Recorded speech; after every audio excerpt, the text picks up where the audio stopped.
Itong conference na 'to so far para sa 𝗠𝗵𝗵𝗵𝗵𝗵𝗵, it has been the classic SMB Import Conference experience. 'Di ba? Bago pa magsimula ang conference, alam na ng lahat, maraming fans na nagpo-point out or nag-point out na hindi gagana, nakukuha na naman sila ng non-shooting big alongside 𝗠𝗵𝗵𝗵𝗵 as their import. 'Di ba laging ganun yung ginagawa ng SMB?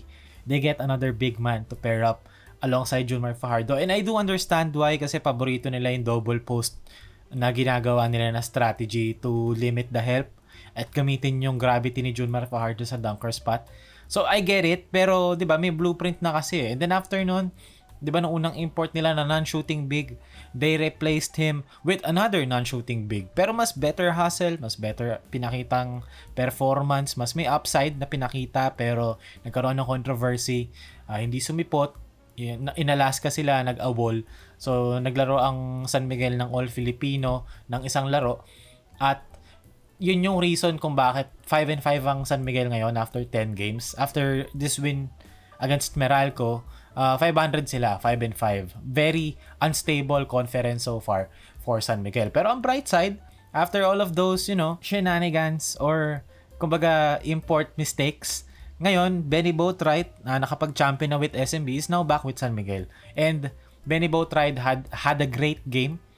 40-point game as far as I can remember sa unang laro niya. And kind of struggled as of late.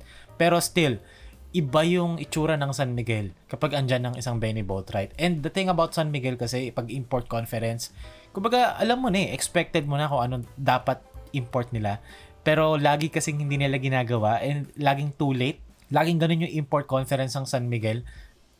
Outside of, a couple of conferences na outlier at talaga naka-jackpot sila with Makolo, Bennie Boatwright. Pero most of the time, lagi silang ganun eh. Papalit-palit sila ng mga 3-4 beses and they will settle with sa pinakahuli. And they find themselves, struggling sa semifinals. They will get bounced by a team like a TNT or Ginebra. Pero, ayun. Ngayon, may Bennie Boatwright. And again, Bennie Boatwright struggled against Meralco in terms of field goals. Didn't shoot well. Pero yung spacing at yung itsura ng San Miguel with Bennie Boatwright, different team talaga sila. And iba yung na-unlock ng isang Bennie Boatwright. Even if tumayo lang siya, at kumbaga yung double post, pag tumayo lang si Boatwright, medyo iangat mo sa may around 3-point line. Iba na yung itsura ng San Miguel bigla. Biglang lumalabas na yung laro ni 𝗠𝗵𝗵𝗵𝗵. Biglang mas maluwag na lahat para kay 𝗂𝗵𝗵𝗵𝗵.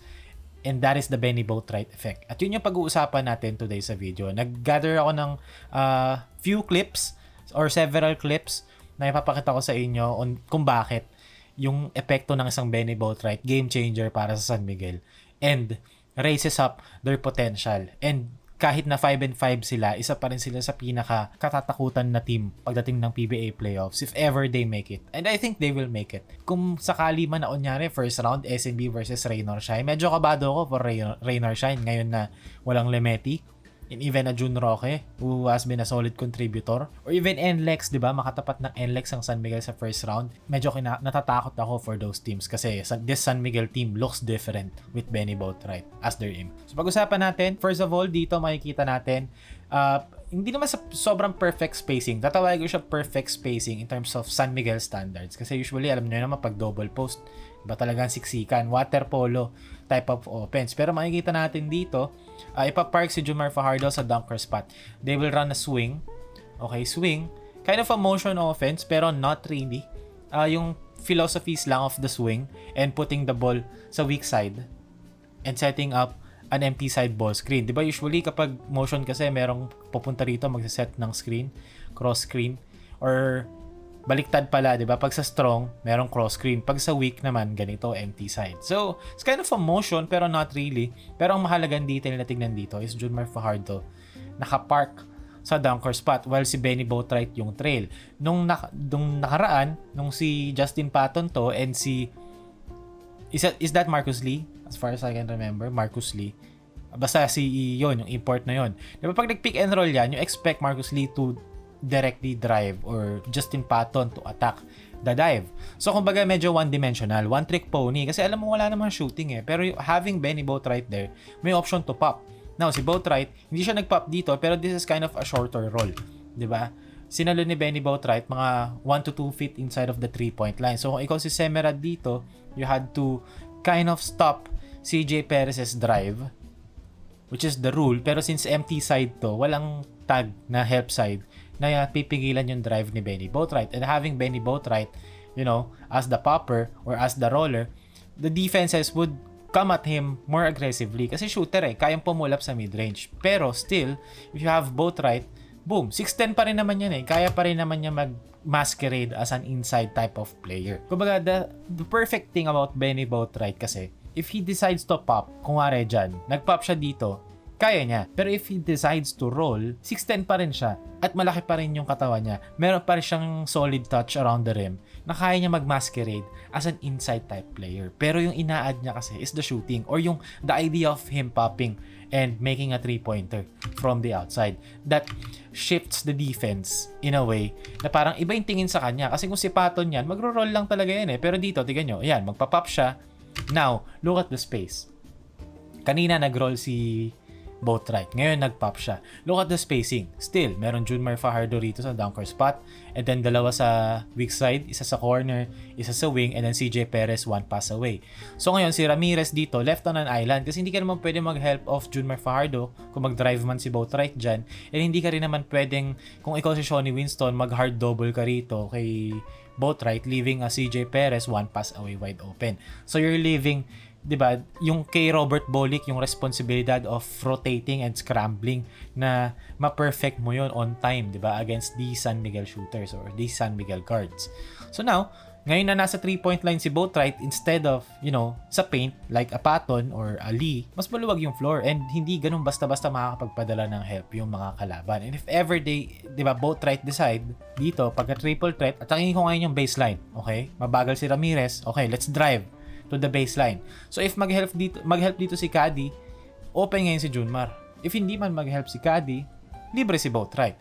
And if kumari si 𝗂𝗏𝗵𝗵𝗵 gawin natin, si Chris Ross dito, gawin nating Don Trollano, diba? Kung ikaw yung bantay dito, hindi mo basta-basta lang pwedeng i-tag dito si Junmar or saluhin yung help the helper ng basta-basta lang kasi shooter. Even if si Chris Ross yan, imagine mo, diba, sino ka, si Cyrus Torres, you're going to battle 𝗠𝗵𝗵𝗵𝗵 underneath sa help the helper.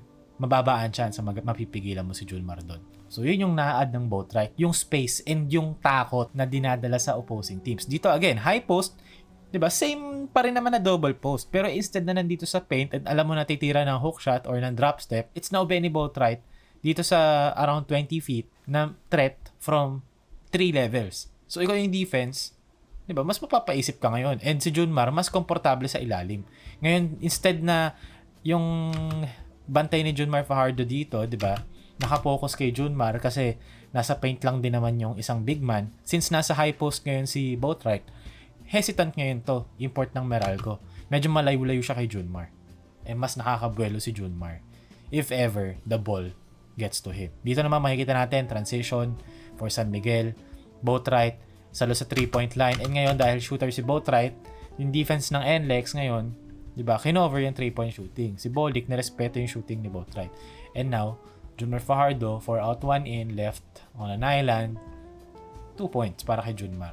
Free throw na nga lang kukunin. Pero again, diba, shooting ni Boatwright. And again, dito, Boatwright, baliktad naman. Instead na si Perez yung ball handler, since si Boatwright capable din naman as a playmaker, inverted ball screen. So, Boatwright draws 2. Ngayon, sa short roll, 𝗂𝗏𝗵𝗵𝗵𝗵, nakuha niya yung bola, and now, grabe yung spacing for 𝗂𝗏𝗵𝗵𝗵𝗵 ngayon. Kasi si Junmar, again, nakatambay sa dunker spot.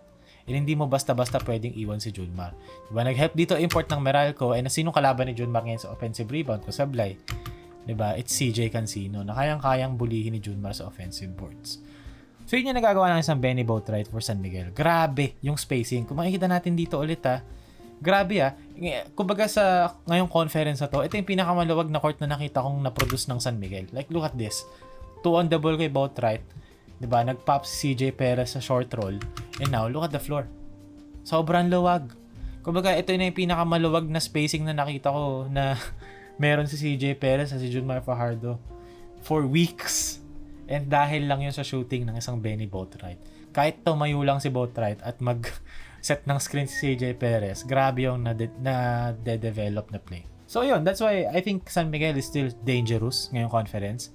mahirap pa rin silang makamatch up kahit na twice to win disadvantage man ang makuha ng San Miguel or kung anumang posisyon makuha nila, nightmare matchup ang San Miguel for me, kahit sinong team at kahit anong circumstance kasi meron sila laging next level na napupuntahan with an import like a Bennie Boatwright.